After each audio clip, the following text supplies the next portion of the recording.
Hello guys. അപ്പോൾ ഇതൊരു comedy video അല്ല, ഇത് കുറച്ച് സീരിയസ് കാര്യത്തെ പറ്റിയാണ്. കാരണം എൻ്റെ കുറച്ച് ഓഡിയോ ഇൻസ്റ്റയിൽ ഫുള്ള് ലീക്കായിട്ടുണ്ട്.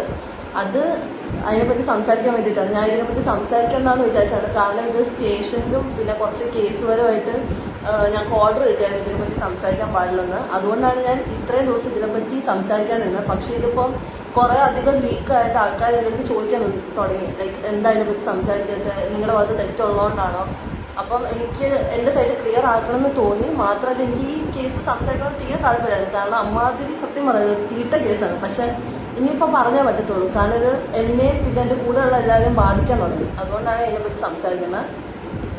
ഇത് ഹണിയാണ്. ഹണി എൻ്റെ കൂടെ മൂവിലുണ്ടായിരുന്ന, പിന്നെ ഈ കേസ് കൊടുത്ത ആളുടെ ഫ്രണ്ടായിരുന്നു. അപ്പം അവർക്ക് കുറച്ച് കാര്യം പറയാനുണ്ട്. അത് നമുക്ക് വീഡിയോയിൽ ഫുള്ളായിട്ട് നിങ്ങൾക്ക് കാണുമ്പോൾ മനസ്സിലാവും. അപ്പം ഞാൻ ലൈക്ക് സ്റ്റാർട്ടിങ് തൊട്ട് പറയാം എന്താ സംഭവിച്ചതെന്ന്. ഞാനൊരു റൂം എടുത്ത് താമസിച്ചായിരുന്നു. ജഡ്ജി മുക്ക് തൃക്കാക്കരാണ് ഞാൻ റൂം എടുത്തത്. അപ്പം അവിടെ റൂമിൻ്റെ റെൻറ്റ് 15,000 ആയിരുന്നു. അപ്പം ഞാൻ ഫസ്റ്റ് ഒറ്റയ്ക്കാണ് റൂം എടുത്തത്. ഒറ്റയ്ക്ക് റൂം എടുത്ത് 1 മന്ത് ആയപ്പോഴത്തേക്കും ഞാൻ സ്റ്റോറി ഇട്ടായിരുന്നു ഇൻസ്റ്റയിൽ, ഇതുപോലെ റൂംമേറ്റ്സിനെ വേണമെന്ന് പറഞ്ഞിട്ട്. അപ്പോൾ എനിക്ക് ആ കുട്ടി എന്ന് പറഞ്ഞാൽ അസ്മിന, ഞാൻ ഇവിടെ ഫോട്ടോ എടുക്കാം. അവൾ മെസ്സേജ് അയച്ചായിരുന്നു. അവളിങ്ങനെ ഹോസ്റ്റലിലാണ് നിൽക്കുന്നത്, അവൾക്ക് മാറാൻ താല്പര്യമുണ്ടെന്ന് പറഞ്ഞായിരുന്നു. അപ്പം ഞാൻ പറഞ്ഞു ഓക്കെ നീ വന്നോ, പ്രശ്നമില്ലാന്ന് പറഞ്ഞു. പിന്നെ എനിക്ക് ഓൾറെഡി അവളെ ജസ്റ്റ് അറിയാം, എനിക്ക് മ്യൂച്വലി പരിചയമുണ്ട്, അല്ലാണ്ട് അത്ര ക്ലോസ് ഒന്നുമല്ല. അപ്പം ഞാൻ റൂം എടുത്ത് ഇങ്ങനെ അവൾ വരാമെന്ന് പറഞ്ഞു. അത് കഴിഞ്ഞൊരു 2 weeks ഒക്കെ ആയപ്പോഴത്തേക്കും അവൾ റൂമിലോട്ട് ഷിഫ്റ്റായി. അപ്പം അവളുടെ കൂടെയാണ് ഹണിയും വന്നത്. ഇത് രണ്ടുപേരും ഒരുമിച്ചാണ് വന്നത്. അത് കഴിഞ്ഞ് ഡെപ്പോസിറ്റ് ഉണ്ട്. അവിടെ ഡെപ്പോസിറ്റ് ഞാനൊരു 30K കൊടുത്തായിരുന്നു. അപ്പം എൻ്റെ അടുത്ത് കയറിയപ്പോൾ പറഞ്ഞ ഇതുപോലെ ഡെപ്പോസിറ്റ് തരാമെന്ന് പറഞ്ഞായിരുന്നു. 1 മന്തിനുള്ളിൽ 1 മന്ത് എൻ്റെ ആകുമ്പോഴത്തേക്കും ഡെപ്പോസിറ്റ് തരാമെന്ന് അവൾ പറഞ്ഞായിരുന്നു. പക്ഷെ ആ ഡെപ്പോസിറ്റ് ഇപ്പോഴും കിട്ടിയിട്ടില്ല. അത് ഞാൻ ലാസ്റ്റ് പറയാം. അത് കഴിഞ്ഞ് വീട്ടിൽ വന്ന് താമസിക്കാൻ തുടങ്ങിയപ്പോഴത്തേക്കും അവിടെ കുറച്ച് റൂൾസ് ഉണ്ടായിരുന്നു. അതായത് ഇങ്ങനെ ബോയ്സ് അലൗഡ് അല്ലായിരുന്നു. പിന്നെ അവിടെ വേറൊരു രീതിയിലും മോശം പരിപാടി അങ്ങനത്തെ ഇതൊന്നും പാടില്ല. കാരണം ഒന്നാമത് മുസ്ലിം ഫാമിലിയാണ് ഓണർ. അപ്പോൾ അവിടെ വേറെ രീതിയിൽ ഒരു കാര്യം നടക്കത്തില്ല എന്നൊക്കെ ഞാൻ അസ്മിനോട് പറഞ്ഞിട്ടാണ് താമസിക്കുന്നത്. ഇവളോടും പറഞ്ഞിട്ടുണ്ട്. രണ്ടുപേരും ഓക്കെ പറഞ്ഞിട്ടാണ് വീട്ടിൽ കയറിയത്. അത് കഴിഞ്ഞ് ഞങ്ങൾ താമസം തുടങ്ങി. ഫസ്റ്റ് മന്ത് ഇതുപോലെ റെൻറ്റിൻ്റെ ഡേറ്റ് ആയപ്പോഴത്തേക്കും അവൾ റെൻറ്റ് കുറച്ച് ഡിലേ എന്ന് പറയുമ്പോഴത്തേക്കും ഒരു 2 days ആദ്യം ഡിലേ പറഞ്ഞു. 2 days ഞാൻ വെയിറ്റ് ചെയ്തപ്പോഴത്തേക്കും പിന്നെ ചോദിക്കുമ്പോഴത്തേക്കും റെൻറ്റ് ഇങ്ങനെ ഡിലേ ഇട്ടുകൊണ്ടേ ഇരിക്കുക. അതിൻ്റെ ചാറ്റും കാര്യങ്ങളും ഞാൻ ഇവിടെ ഇട്ട് നിങ്ങൾക്ക് കാണിച്ചു തരാം.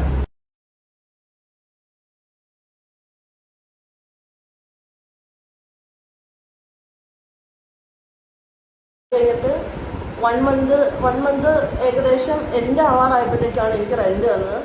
പിന്നെ ഈ ഓഡിയോയിൽ പറയുന്നുണ്ട് പച്ചക്കറിക്കും മറ്റ് സാധനങ്ങൾക്കും ഒക്കെ ഞാൻ പൈസ അടി ഉണ്ടാക്കി വാങ്ങിയത്. അതായത് നിങ്ങളൊന്ന് ആലോചിച്ച് നോക്കാം, നിങ്ങൾ റൂം എടുത്ത് നിൽക്കുന്ന ടൈമിൽ നിങ്ങളൊരു 4 പേര്, ഞങ്ങൾ 4 പേരുണ്ടായിരുന്നു. അപ്പോൾ 4 പേര് നിൽക്കുന്ന ടൈമിൽ നമ്മൾ വീട്ടിലോട്ട്, അതായത് റൂമിലോട്ട് സാധനം വാങ്ങുമ്പോൾ നമ്മളെല്ലാവരും ഷെയർ ഇട്ടാണ് വാങ്ങുക. അപ്പം ഞാൻ സാധനം വാങ്ങുമ്പം ഇവളും പിന്നെ എൻ്റെ റൂമിലുണ്ടായിരുന്ന ആരൊക്കെയാണോ അവരൊക്കെ ഷെയർ ഇട്ട് തന്നിട്ടുണ്ട്. പക്ഷെ ഇവള് മാത്രം സാധനങ്ങൾക്ക് ഷെയർ ഇട്ട് തന്നിട്ടില്ല. പക്ഷെ അത് ചോദിക്കാനും നിന്നിട്ടില്ല. കാരണം ഇവിടെ എൻ്റെ അടുത്ത് പറഞ്ഞൊരു സ്റ്റോറി ഉണ്ട്. ലൈക്ക് ഇവളുടെ അമ്മ ഒരു ബാറിൽ സെക്ഷൽ രീതിയിലാണ് വർക്ക് ചെയ്യുന്നതെന്ന്. ഇത് ഇവള് തന്നെ പറഞ്ഞിട്ടുള്ള കഥ, എനിക്കറിയത്തില്ല. ഞാൻ അതുകൊണ്ടാണ് പബ്ലിക്കലി ഇത് പറയുന്നത്. ഇവളുടെ അമ്മ ഇങ്ങനെ വർക്ക് ചെയ്യുന്നതാണ്. അമ്മയുടെ കൂടെ നിൽക്കാൻ താല്പര്യമില്ല. മാത്രമല്ല ഇവളുടെ സ്വന്തം അമ്മ ഇവളെ ഡൽഹിയിൽ കൊണ്ട് വിറ്റിട്ട് ഇവൾ ഓടി രക്ഷപ്പെട്ട് ഇവിടെ വന്നതെന്നാണ് എന്നോട് പറഞ്ഞിരുന്നത്. പിന്നെ രണ്ടാനച്ഛൻ ഇവളുടെ അടുത്ത് മോശമായിട്ട് പെരുമാറി, അതിൻ്റെ മേത്ത് പാടും ഇതൊക്കെ എന്നെ കാണിച്ചായിരുന്നു. അങ്ങനെ ഒരു സ്റ്റോറി ഇറക്കിയിട്ടാണ് എനിക്ക് പാവം തോന്നിയിട്ടാണ് ഞാൻ കൂടെ താമസിപ്പിച്ചത്. അല്ലാണ്ട് വേറെ ഒരു ഇതുമില്ല. അവളുടെ കയ്യിൽ പൈസ ഇല്ലെന്ന് എനിക്കറിയായിരുന്നു. അതുകൊണ്ടാണ് ഞാൻ പൈസയ്ക്ക് അധികം ഫോഴ്സ് ചെയ്യാണ്ടിരുന്നത്. പിന്നെ ഇതുപോലെ താമസിച്ച് കഴിഞ്ഞപ്പം എൻ്റെ അടുത്ത് എൻ്റെ മ്യൂസിക്കുള്ള കുറേ ഫ്രണ്ട്സ് പറഞ്ഞു ഇതുപോലെ വള്ളിയാവും, നിനക്ക് പ്രശ്നം വരും, നിനക്ക് അവളുടെ സ്വഭാവം അറിയത്തില്ല എന്ന് ഞങ്ങളടുത്ത് 2 പേരുടെ അടുത്തും പറഞ്ഞു. പക്ഷെ ഞങ്ങൾ 2 പേരും കേട്ടില്ല. അതിനുള്ള പണിയാണ് ഞങ്ങൾക്കിപ്പോൾ കിട്ടിയിട്ട് ഇവിടെ ഇരിക്കുന്നത്. അപ്പം ഞാൻ കുറച്ച് ഓടി കേൾപ്പിച്ചില്ല. അതായത് ഞാൻ ഈ മറ്റേ സാധനങ്ങൾ വാങ്ങാൻ പറഞ്ഞതിൻ്റെ ഓടി ഞാൻ കേൾപ്പിച്ചു തരാം.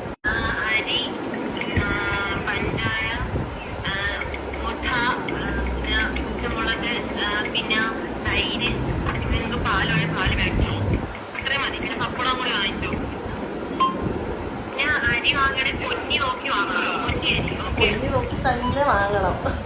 അപ്പം ഇതുപോലെ എപ്പോഴും കോള് വിളിച്ചിട്ട് അവളിങ്ങനെ ഓരോ സാധനം പറയുമായിരുന്നു. അതൊക്കെ ഞങ്ങൾ വാങ്ങിച്ചു കൊടുത്ത് വീട്ടിലോട്ട് അവൾക്ക് ഫുഡും 3 നേരം, ഞാൻ ഇല്ലാത്ത ടൈമിൽ വരെ ഞാൻ ഫുഡ് കൊടുത്തത്. ഞാൻ കണക്ക് പറയല്ല, പക്ഷെ ഇത്രയും ചെയ്തിട്ടും നമ്മളെപ്പറ്റി ഒരു കാര്യം പറയുമ്പം അറ്റ്ലീസ്റ്റ് അതിൻ്റെ അകത്തൊരു ബേസിക് ഒരു സംഭവം വേണം, ഒരു സത്യമാണ്, അതില്ലാണ്ട് വെറുതെ ഒരിക്കലും പറയരുത്. പിന്നെ എനിക്ക് നിങ്ങളുടെ അടുത്ത് പറയാനുള്ളത്, ഞങ്ങൾ രണ്ടുപേരും പെൺപിള്ളേര് ലൈക്ക് നിങ്ങളിപ്പോൾ റിലേഷൻ ആയിക്കോട്ടെ, ഒരു റിലേഷനായിട്ട് നിങ്ങളൊരാളായിട്ട് സെറ്റായിട്ട് നിങ്ങൾ ബ്രേക്കപ്പ് ആകുമ്പോഴത്തേക്ക് അവനെ പീഡിപ്പിച്ചു ഇങ്ങനെ കൊണ്ട് കേസ് കൊടുക്കുന്നത് അത് ഭയങ്കര മോശമാണ്. അതുപോലത്തെ ഒരു സംഭവം തന്നെയാണ് ഇത്.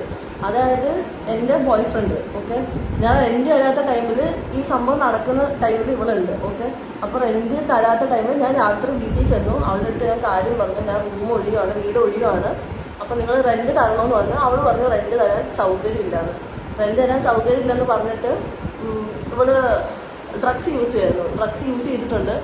അത് ഞാൻ അവൾക്ക് വേണം ഇപ്പം ഈ വീഡിയോയിൽ ഞാൻ ചലഞ്ച് ചെയ്യാണ്. അവൾ ഫുൾ ബോഡി ചെക്കപ്പ് ചെയ്ത് അവളുടെ ബോഡിയിൽ ഡ്രഗ്സ് ഇല്ലെന്ന് പറഞ്ഞാൽ അവൾ പറയുന്ന സംഭവം ഞാൻ ചെയ്യാം. കാരണം അവൾ യൂസ് ചെയ്യുന്ന കാര്യം എനിക്ക് അറിയാവുന്നതാണ്. അതുകൊണ്ടാണ് ഞാൻ ലൈവായിട്ട് അവളെ ചലഞ്ച് ചെയ്യുക. അവൾക്ക് ഇങ്ങനെ ഒരു സംഭവം അവൾ ചെയ്യുന്നില്ലെങ്കിൽ ഓക്കെ ഞാൻ സമ്മതിക്കാം, അവൾ പറയുന്ന എല്ലാ കാര്യം ഞാൻ സമ്മതിക്കാൻ റെഡിയാണ്. അവൾ അതിൻ്റെ സംഭവം ഉണ്ടെന്ന് അറിയുന്നതുകൊണ്ടാണ് ഞാൻ അവളോട് റൂമിൽ അങ്ങനത്തെ സംഭവം ചെയ്യാൻ പറ്റത്തില്ല, റൂമിൽ നിന്ന് ഒഴിയണമെന്ന് പറയാനൊരു മെയിൻ റീസൺ. കാരണം ഇവിടെ പോലീസ് ഫുള്ള് റെയ്ഡ് വരുന്ന കാര്യങ്ങളും ഇതെല്ലാം അവർക്കറിയാം. അപ്പം എന്തെങ്കിലും സീൻ വന്നാൽ എൻ്റെ പേരിലേക്ക് വരും, ഞങ്ങൾക്ക് എല്ലാവർക്കും സീൻ വരും. അതുകൊണ്ടാണ് അവളോട് മെയിനായിട്ട് ഞാൻ പറഞ്ഞ ആ സംഭവം നടക്കത്തില്ല, നീ പുറത്തുനിന്ന് എന്താണെന്ന് വെച്ചാൽ ചെയ്തോ, പക്ഷേ റൂമിൻ്റെ ഉള്ളിൽ എനിക്ക് ബാധിക്കുന്ന രീതി ഞങ്ങൾക്ക് ആർക്കും ബാധിക്കുന്ന രീതി പറ്റത്തില്ലെന്ന് ഞാൻ പറഞ്ഞായിരുന്നു. അപ്പോൾ ഈ സംഭവം നടക്കുന്ന ദിവസം ഇതുപോലെ റൂമിലോട്ട് ഞാൻ പോയി റെൻറ്റ് ചോദിച്ചു, റെൻറ്റ് തരാൻ സൗകര്യമില്ലെന്ന് പറഞ്ഞു. പിന്നെ അവളുടെ റെൻറ്റ് കഴിഞ്ഞ മാസത്തെ അത് കഴിഞ്ഞിട്ടുള്ള മാസം, അതായത് ഡിസംബറിന് മാസത്തെ റെൻറ്റും ഹണിയാണ് തന്നത്. ഹണിയുടെ വീട്ടിൽ നിന്ന് ഹണി ചോദിച്ചിട്ടാണ് അവളുടെ റെൻറ്റും കൂടെ ചേർത്ത് തന്നത്. അവളിപ്പോൾ പറയുന്നുണ്ട് അവളുടെ ഒരു ഐഫോൺ ഉണ്ടായിരുന്നു, അത് എന്തിനു വിറ്റതെന്ന് പറഞ്ഞാൽ റെൻറ്റ് തരാനായിട്ട് വിറ്റാണ്. അവളുടെ അടുത്ത് ഇതുവരെ എനിക്ക് പൈസ കിട്ടിയിട്ടില്ല. അവൾ ആ ഫോൺ വിറ്റിട്ട് എന്താ ചെയ്തതെന്ന് ഞങ്ങൾക്ക് അറിയത്തില്ല. ഹണിയാണ് റെൻറ്റ് തന്നത്, ഹണിയുടെ ചേട്ടനാണ് കറണ്ട് ബില്ല് സഹിതം അവളുടെ കൂടെ ചേർത്തിട്ട് ഇവളെ തന്നത്. പിന്നെ അവൾ എന്തിനാ ഫോൺ വിറ്റതെന്ന് എനിക്ക് ഇപ്പോഴും അറിയത്തില്ല. അതുപോലെ തന്നെ ഇതിൽ ഞാൻ കുറച്ച് സ്ക്രീൻഷോട്ട് ആഡ് ചെയ്യാം, ഞാൻ അവൾക്ക് അയച്ചു കൊടുത്ത പൈസയുടെ സ്ക്രീൻഷോട്ട്സ് ആഡ് ചെയ്യാം.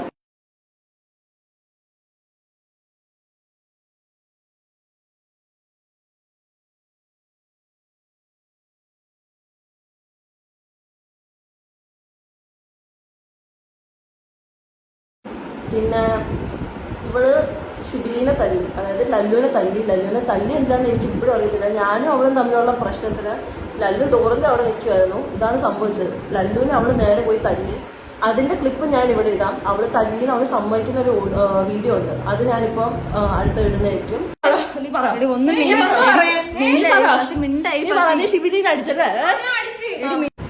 ഓക്കെ, അവൾ തല്ലി കഴിഞ്ഞിട്ട് ഇവള് എൻ്റെ മുടി പിടിച്ച് വലിച്ചിട്ട് എന്നെ പിടിച്ച് ഉന്തി, ഇങ്ങനെയാണ് സംഭവിക്കുന്നത്. അത് കഴിഞ്ഞ് അവൾ നില വിളിച്ചിട്ട് അവിടെ ആൾക്കാരെ കൂട്ടിയ സമയത്ത് ഇവളിപ്പോൾ പറയുന്നത്, അതായത് സ്റ്റേഷനിൽ കേസ് കൊടുത്തേക്കുന്ന ഇതെന്താന്ന് വെച്ചാൽ ഇവളെ സെക്ഷലി ലല്ലു റേപ്പ് ചെയ്യാൻ നോക്കി, പിന്നെ അതുപോലെ എന്താ വെപ്പൺ വെച്ച് ആക്രമിച്ചു, അങ്ങനെ കുറച്ച് സെക്ഷൻസ് അധികം ഇട്ടിട്ടുണ്ട്. അതായത് കുറച്ച് കേസിൻ്റെ ഇതായത് നോൺ വെയിലബിൾ ഒഫൻസസ് ഇട്ടേക്കുന്നതെല്ലാം. നോൺ വെയിലബിൾ എന്ന് പറയുമ്പോഴത്തേക്കും ജാമ്യം കിട്ടാത്ത വകുപ്പിലുള്ള കേസായിരുന്നു ഇട്ടിട്ടുണ്ടായിരുന്നത്. അപ്പം എൻ്റെ ആ ഓഡിയോയിൽ ഞാൻ അങ്ങനെ അവളോട് സംസാരിക്കാൻ കാരണം എൻ്റെ ബോയ് ഫ്രണ്ടാണ് അവൾ കേസ് കൊടുത്തേക്കുന്നത്. അപ്പം എനിക്ക് സ്റ്റേഷനിൽ നിന്ന് പറഞ്ഞാണ് നിങ്ങളൊന്ന് ഒത്തുതീർപ്പാക്കാൻ നോക്കുന്ന എൻ്റെ അടുത്ത് പറഞ്ഞു, സംസാരിച്ച് ഒത്തുതീർപ്പാക്കാൻ നോക്കുമെന്ന് പറഞ്ഞു. നിങ്ങളുടെ സ്വന്തം നിങ്ങൾക്ക് വേണ്ടപ്പെട്ട ആരും സ്റ്റേഷനിൽ ഇരിക്കുമ്പോൾ നിങ്ങൾക്ക് അറിഞ്ഞിട്ടായിരിക്കും സംസാരിക്കുക.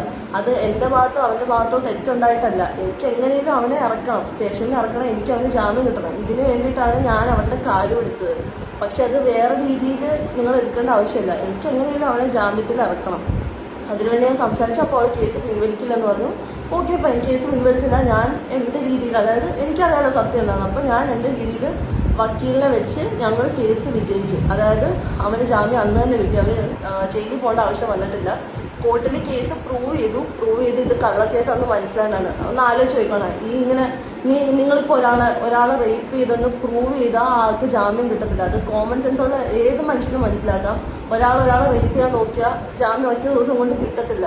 കോർട്ടിന് സത്യം മനസ്സിലായതുകൊണ്ട് മാത്രമാണ് ഞങ്ങൾക്കന്ന് കോർട്ടിൽ നിന്ന് ഇറങ്ങാൻ പറ്റിയത്.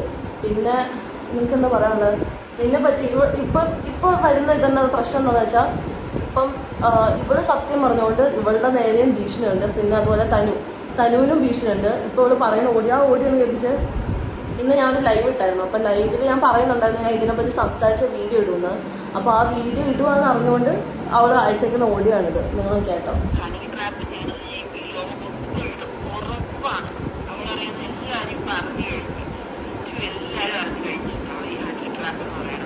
ഓരോ മാവന്മാർക്കും ചെറുക്കന്മാർക്കും മെസ്സേജ് നടക്കും.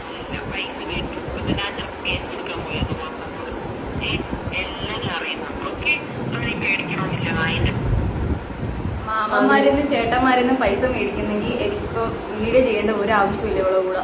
അതിന്റെ ഒന്നും ആവശ്യമേ ഇല്ല. എന്താണ് ഇങ്ങനെ ഇവള് ഹണി ട്രാപ്പ് ചെയ്യാന്ന് എനിക്കറിയത്തില്ല. ഇവളുടെ പേര് ഹണി എന്നാണ്. ഹണി ട്രാപ്പ് എനിക്ക് സത്യം പറഞ്ഞാൽ എനിക്ക് ചിരി വരുന്നത്. കാരണം അവളുടെ ബെസ്റ്റ് ഫ്രണ്ട് ആയിരുന്നു ഇവള്. അപ്പം ഒരു പ്രശ്നം വരുമ്പം എങ്ങനെയെങ്കിലും ഒരാളെ ബ്ലാക്ക് മെയിൽ ചെയ്യാന്നുള്ള രീതിയിലാണ് അവൾ ഓടി അയക്കുന്നത്. അതും ഇവളെ പറ്റി ഭയങ്കര മോശമായിട്ട് ഓരോരുത്തരോട് കോമൺ എനിക്ക് കുറേ ഫ്രണ്ട്സ് ഉണ്ട്. അപ്പോൾ എല്ലാ ഫ്രണ്ട്സിൻ്റെ അടുത്ത് ഇങ്ങനെ മോശമായിട്ട് പറയുന്നുണ്ട്. എന്തിനാണെന്ന് അറിയത്തില്ല. അതിനൊരു പ്രൂഫോ കാര്യങ്ങളോ ഇവളെന്തെങ്കിലും ചെയ്യുന്നതിന് ഒരു പ്രൂഫും ഇല്ല.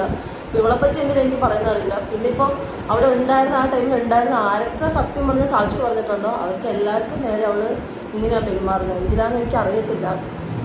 ഞാൻ ഈ വീഡിയോ ഉണ്ടോന്നും തീരെ വിചാരിച്ചിട്ടുണ്ടായില്ല. പക്ഷെ ഇതാണ് അവസ്ഥ. കാരണം ഇവള് എന്നെ കൊണ്ട് ചെയ്യിപ്പിക്കുന്നതാണ്. പിന്നെ ഇതുപോലെ ട്രിവാൻഡ്രം, അതായത് അവളും അവളുടെ അമ്മയും ചേർന്നിട്ടാണ് ആ ഓഡിയോയിൽ അമ്മയുടെ വോയിസ് ഉണ്ട്. അപ്പം അമ്മ പറയുന്ന കാര്യം എന്താണെന്ന് വെച്ചാൽ മോളെ ഇതാക്കത്തില്ല, മോളുടെ കൂടെ എന്തായാലും നിൽക്കത്തുള്ളൂ. ഇതേ അമ്മയ്ക്കെതിരെ ഇവള് ട്രിവാൻഡ്രത്ത് കേസ് കൊടുത്തിട്ടുണ്ട്. ഞാനതിപ്പോൾ നിങ്ങൾക്ക് ലൈവായിട്ട് വീഡിയോ കോളല്ല വോയിസ് കോൾ ചെയ്ത് കേൾപ്പിച്ചത്. ആ നമ്പറിൽ വിളിച്ചത്.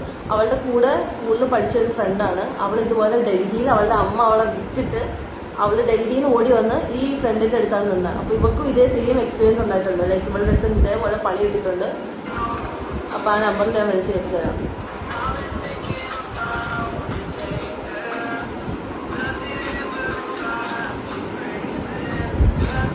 അപ്പോൾ അത് കട്ടിയല്ലേ വെയിറ്റ് ചെയ്യുക.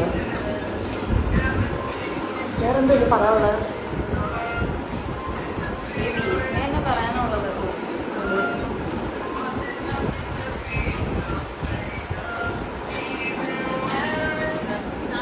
ഒരിക്കലുമില്ല.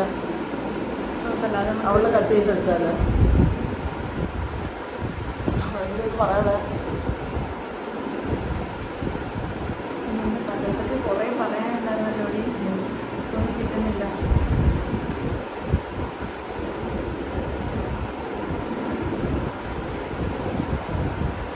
അടുത്ത ഹണി ട്രാപ്പ് എന്ന് പറഞ്ഞ അടുത്ത വീഡിയോ ആരായിരുന്നു അതിൻ്റെ പേര് പറയാം.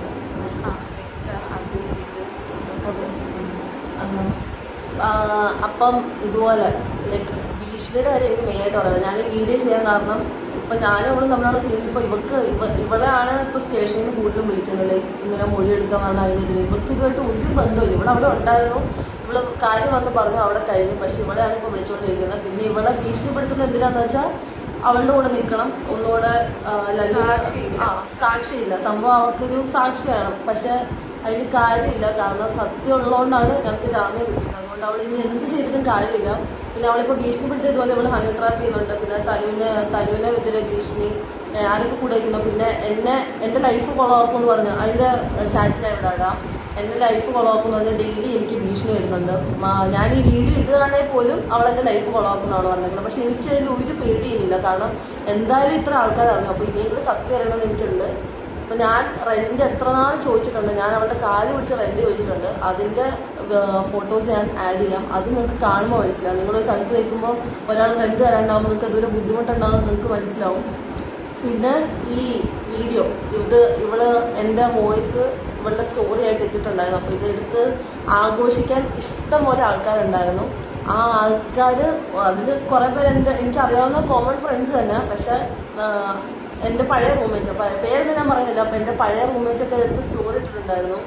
സംഭവം ഒരാൾ നല്ലതാണെങ്കിൽ ഓക്കെ, സ്റ്റോറി കാര്യം അറിഞ്ഞിട്ട് വേണം സ്റ്റോറി ഇടാൻ. അല്ലെങ്കിൽ ആ ആളത്ര നല്ലതാണെങ്കിൽ സ്റ്റോറി ഇടാൻ. ഇത് സ്പായിൽ വർക്ക് ചെയ്യുന്ന ആൾക്കാരും അങ്ങനത്തെ ഇങ്ങനെ പോകുന്ന ആൾക്കാരും ഒക്കെ ഞാൻ അത് കൈയോടെ പിടിച്ചിട്ടുണ്ട്. എൻ്റെ പഴയ റൂംമേറ്റിൻ്റെ സ്പായിൽ വർക്ക് ചെയ്യുന്നത്.